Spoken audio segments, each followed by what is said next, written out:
Portal de Convênios. Todas as notícias sobre convênios e outros acordos na administração pública. Olá, este é o podcast do Portal de Convênios, um resumo semanal das principais notícias do âmbito da administração pública para você se manter informado em poucos minutos. INSS inicia pagamento da primeira parcela de antecipação do 13º salário. Desde a última segunda-feira, 25 de abril, o Instituto Nacional de Seguro Social, o INSS, iniciou o pagamento da primeira parcela de antecipação do 13º salário. Até o dia 6 de maio, mais de 31 milhões de cidadãos serão contemplados, entre aposentados e pensionistas. Ao todo, serão injetados mais de 56,7 bilhões de reais na economia do país, 28,3 bilhões dessa primeira parcela do 13º e outros 28,3 bilhões referentes à segunda parcela, que será paga na competência de maio, recebida entre o final de maio e começo de junho. Os cidadãos podem conferir a antecipação do 13º no extrato do Meu INSS, pelo aplicativo para celular e pelo endereço eletrônico gov.br/meuinss. A partir de 25 de abril, os valores do abono anual começam a ser pagos para aqueles que recebem um salário mínimo e, em maio, para os que recebem valores acima do mínimo. O adiantamento foi possível por meio da Portaria número 1002, publicada no último dia 23 de março. Outra Portaria, número 1408, alterou uma das obrigações mais recorrentes para aposentados e pensionistas. A prova de vida para os segurados do INSS deixou de ser presencial e passou a basear-se no cruzamento de outras bases de dados do governo. A principal novidade foi a inversão da lógica de comprovação. Em vez de o aposentado ou pensionista provar que está vivo, caberá ao INSS certificar-se de que o segurado não morreu.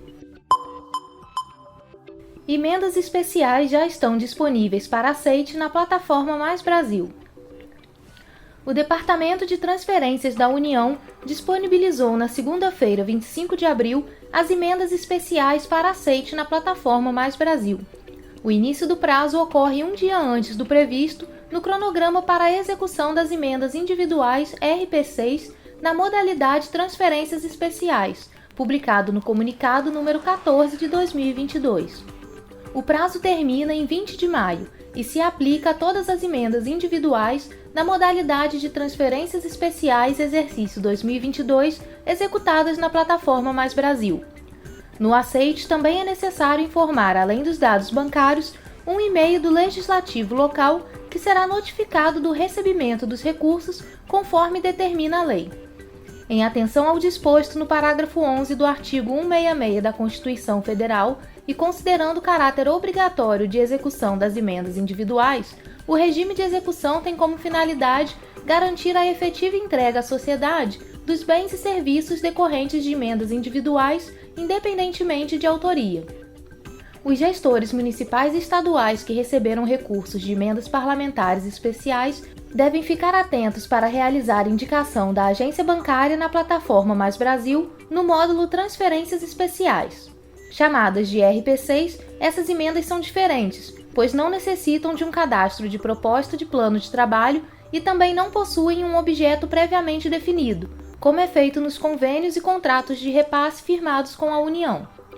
Os gestores estaduais e municipais precisam apenas localizar os valores encaminhados pelos parlamentares na plataforma Mais Brasil e, posteriormente, indicar o número da agência bancária de sua preferência, Caixa ou Banco do Brasil, para receber os recursos. A abertura da conta é feita pelo próprio Ministério da Economia após a indicação de agência e seu envio para análise. Para conferir o passo a passo para o cadastro de emendas especiais na plataforma Mais Brasil, acesse o site do Portal de Convênios, portalconvênios.com. Correios fazem novo feirão para a venda de imóveis. Nos próximos dias, um feirão dos Correios vai vender imóveis da estatal em 5 estados e no Distrito Federal. Na quinta-feira, 28 de abril, houveram licitações programadas na Bahia, Distrito Federal, Minas Gerais e Rio Grande do Sul. Já no dia 5 de maio, as licitações agendadas são para os estados de São Paulo e Mato Grosso. Desde setembro de 2020, 52 imóveis dos Correios já foram vendidos. O valor arrecadado nessas transações foi de R$ 38,7 milhões.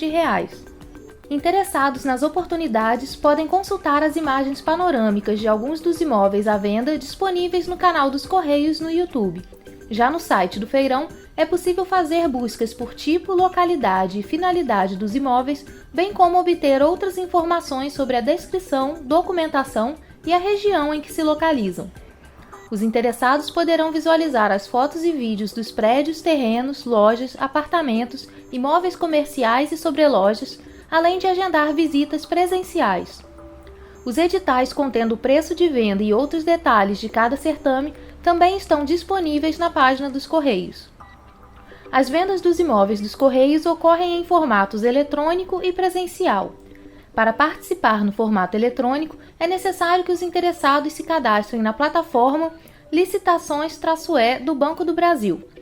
Ao concluir o cadastro, pessoas físicas e jurídicas conseguem enviar propostas para participar da disputa online realizada no site. Para participar no formato presencial, é necessário entregar as propostas no local onde será realizado o certame ou nas agências do município onde estão localizados os imóveis, de acordo com o local e horário de atendimento descritos nos editais. Serpro apresenta soluções para a transformação digital dos municípios. O Serpro apresentou soluções de transformação digital na 23ª Marcha Brasília em defesa dos municípios. O evento reúne prefeitos de todo o país para discutir demandas de desenvolvimento. O evento ocorreu do dia 25 ao dia 28 de abril. O Serpro, empresa de tecnologia do governo federal, é patrocinador de um dos maiores eventos de administração pública municipal, a Marcha Brasília dos Prefeitos, que acontece anualmente na capital federal e já está em sua 23ª edição. Segundo a Confederação Nacional dos Municípios, a CNM, trata-se da mais alta cúpula da política nacional, com participação do Presidente da República, ministros de Estado, representantes da Câmara dos Deputados, Senado e, claro, toda a rede municipalista do país. A marcha é uma mobilização que tem como objetivo promover o encontro dos gestores, a fim de que tenham a oportunidade de trocar experiências sobre os mais diversos temas que impactam na gestão municipal.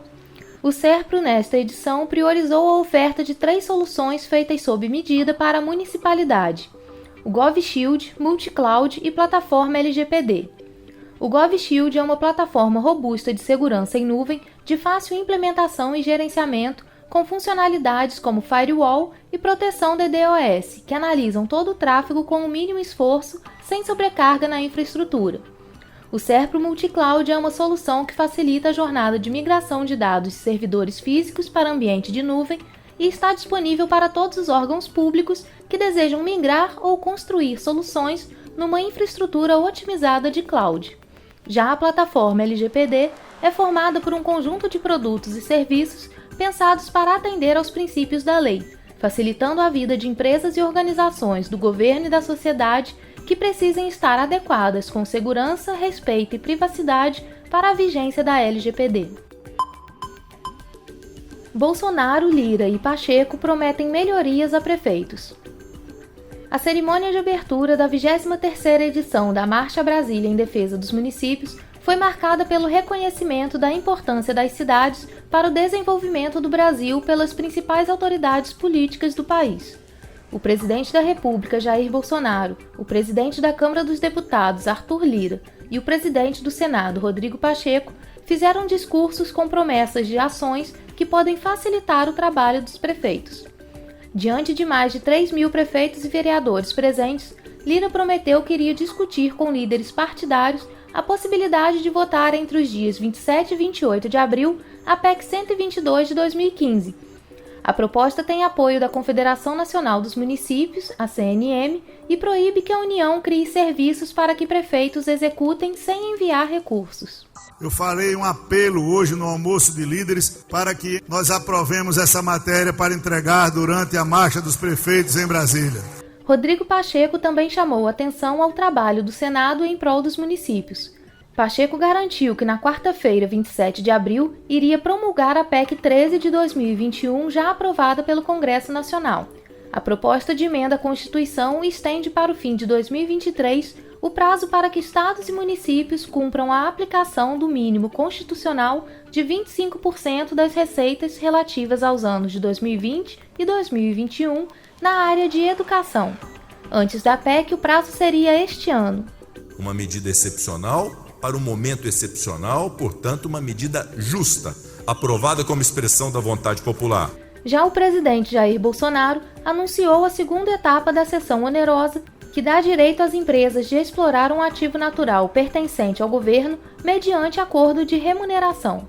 Está para chegar para os senhores a segunda parcela da cessão onerosa, coisa criada por nós. 7 bilhões de reais para estados e municípios. Tenho certeza que faremos, que eu me considero um prefeito também, um bom uso disso tudo. A marcha este ano recebe pré-candidatos à presidência da República. A pré-candidata do MDB, a senadora Simone Tebet, conversou com os prefeitos e vereadores por 40 minutos na terça-feira. Na quarta-feira, compareceram João Dória, do PSDB, e Ciro Gomes, do PDT. Censo das Prefeitas Brasileiras é lançado durante a Marcha em Defesa dos Municípios. Em parceria com o Instituto Alziras, foi lançada a segunda edição do Censo das Prefeitas Brasileiras. O retrato da representatividade feminina na política foi apresentado na manhã de quarta-feira, 27 de abril, no palco do Movimento Mulheres Municipalistas, o MMM, durante a 23ª Marcha a Brasília em Defesa dos Municípios, realizada pela Confederação Nacional de Municípios. A fundadora do MMM, Tânia Ziolkowski, foi quem fez a abertura oficial e destacou a contribuição dada tanto pela Confederação como pelo MMM para a realização deste censo. Segundo ela, a pesquisa realizada pela CNM sobre a Covid serviu como insumo para este censo. Foi observado que municípios geridos por mulheres foram mais bem-sucedidos em relação ao combate à pandemia. Thaís Lima Mendes, analista técnica da CNM, também fez uma introdução e lembrou o quanto conhecer a realidade das mulheres na política ajuda no aprimoramento do trabalho desenvolvido pelo MMM. Ela afirmou que esta é uma pesquisa muito interessante para desmistificar várias informações equivocadas sobre como as mulheres entraram na política, demonstrando o quanto elas são bem instruídas e muitas vezes não vêm de famílias ligadas à política. Todas, independentemente do cargo que estão, enfrentam muitas dificuldades para o crescimento dentro da política. De acordo com o Censo das Prefeitas Brasileiras, o Brasil está dividido da seguinte forma no que se refere a municípios governados por mulheres. Região Norte tem 15% dos municípios, Sul com 9%, Sudeste 8%, Centro-Oeste 12% e Nordeste com o maior percentual, 17%. Vale destacar ainda a experiência política, pois 70% já foram eleitas em outros cargos, o que significou um aumento de 16% em relação à pesquisa realizada em 2016. A respeito dos obstáculos por ser mulher na política, 47% das gestoras responderam ao censo, indicando que a falta de recursos para a campanha é um dos pontos que mais pesa. Além disso, destaca-se o desmerecimento pelo fato de serem mulheres representando 34% das respostas, e 26% falam sobre o assédio e a violência no espaço político. Câmara aprova projeto que regulamenta associações de municípios. A Câmara dos Deputados aprovou em 27 de abril o projeto de lei 4.576 de 2021 do Senado, que regulamenta o funcionamento das associações de municípios, permitindo a elas representarem seus associados perante a Justiça e outros organismos em assuntos de interesse comum. A proposta será enviada à sanção presidencial.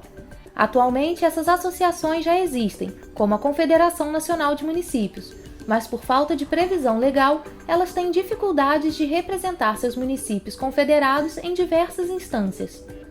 Segundo o texto, essas entidades serão conhecidas oficialmente como Associação de Representação de Municípios, podendo o Distrito Federal participar também. O projeto especifica que as associações poderão atuar em assuntos de caráter político-representativo, técnico, científico, educacional, cultural e social.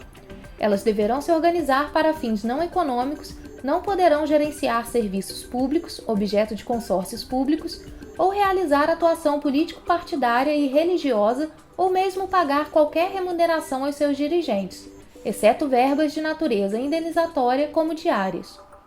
As associações de municípios atualmente existentes deverão se adaptar às novas regras dentro de 2 anos da entrada em vigor da futura lei. Para pagar as contribuições financeiras a fim de sustentar as atividades das associações, os municípios deverão prever a verba em seus respectivos orçamentos. Os tribunais de contas exercerão controle externo de forma indireta sobre as associações quando analisarem as contas dos municípios associados. MDR apresenta ações de mobilidade urbana na Marcha dos Prefeitos. O Ministério do Desenvolvimento Regional, o MDR, apresentou a prefeitos de todo o país na quarta-feira, 27 de abril, ações desempenhadas pela pasta na área de mobilidade urbana.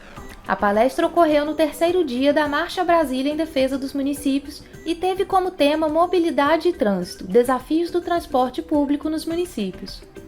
Durante a apresentação, o diretor substituto do Departamento de Projetos de Mobilidade e Serviços Urbanos do MDR, Marcos Daniel, destacou a importância de dar atenção aos mais diversos municípios brasileiros, independentemente do tamanho de sua população, para que juntos seja possível planejar avanços no transporte e na mobilidade urbana. O diretor ressaltou ainda a importância de ouvir as dificuldades que os prefeitos têm encontrado em relação ao tema para buscar soluções. A gente tem muito desafio para fazer o transporte público nos municípios e para tratar da mobilidade urbana. A gente tem que ouvir vários municípios de diferentes portes populacionais e a gente falou muito aqui sobre o planejamento da mobilidade urbana. Como planejar isso? Como planejar boas soluções para as cidades, considerando os diferentes tipos de cidades que o nosso país tem. Entre os principais desafios citados estão o valor das tarifas, que não acompanham os sucessivos aumentos do diesel, a falta de infraestrutura dos municípios para que o sistema de transporte cresça, e a diminuição do número de passageiros, principalmente após a pandemia, com a consolidação do trabalho remoto. Na área de urbanização, o tema principal foi a Carta Brasileira para Cidades Inteligentes. O documento tem como base a Política Nacional de Desenvolvimento Urbano e visa orientar a agenda de cidades inteligentes do governo federal para os próximos anos. Já na área de habitação, o foco foram as ações executadas pelo MDR para ampliar o acesso à casa própria por meio do programa Casa Verde e Amarela e o lançamento da iniciativa Parcerias, em conjunto com entes públicos locais. Por fim, na área de saneamento básico, foram apresentadas oportunidades para os municípios decorrentes da aprovação do novo Marco Legal do Saneamento Básico, que tem como objetivo principal estruturar um ambiente de segurança jurídica, competitividade e sustentabilidade para atrair novos investimentos para universalizar e qualificar a prestação dos serviços no setor. Você ouviu mais um podcast do Portal de Convênios, te atualizando sobre projetos, prazos e ações em administração pública. Continue se informando em nosso site portalconvenios.com. Até a próxima!